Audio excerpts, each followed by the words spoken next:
திருப்பாவை பாடல் 16. நாயகனாய் நின்ற நந்தகோபனுடைய கோயில் காப்பானே, கொடி தோன்றும் தோரண வாயில் காப்பானே, மணிக்கதவம் தாழ்த்திரவாய். ஆயர் சிறுமியரோமுக்கு அரை பறை மாயன் மணிவண்ணன் நென்னலே வாய் நேர்ந்தான்.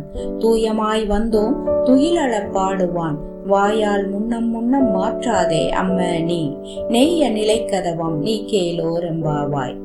இப்பாடல் எல்லோரும் திருக்கோயில் முன் சென்று நின்று பாடுவதாக உள்ளது. உலகுக்கெல்லாம் தலைவனாக நிலைத்திருக்கின்றவனாகிய நந்தகோபனுடைய திருக்கோயிலை காப்பவனே, கொடிகள் விளங்க தோன்றுகின்ற தோரண வாயிலை காப்பவனே, மணிக்கதவின் தாழ்பாலை திறப்பாய்.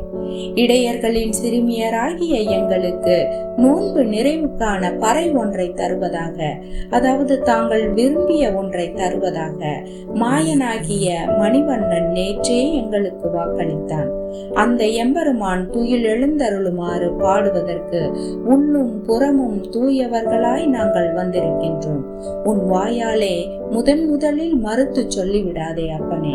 வாயில் நிலையோடு நேசமாக பொருந்தி இருக்கக்கூடிய கதவை நீ நீக்கு. நாங்கள் மாயனை பாடி துதித்து பாவை நோன்பின் பலனாக நாங்கள் விரும்பியவற்றை மாயக்கண்ணன் மனமுவந்து கொடுக்க பெற்றுக்கொள்வோம் என ஆயர் சிறுமியர்கள் கூறுவதாக கோதிநாச்சியார் கூறுகிறார். தமிழால் இணைந்திருப்போம். நன்றி.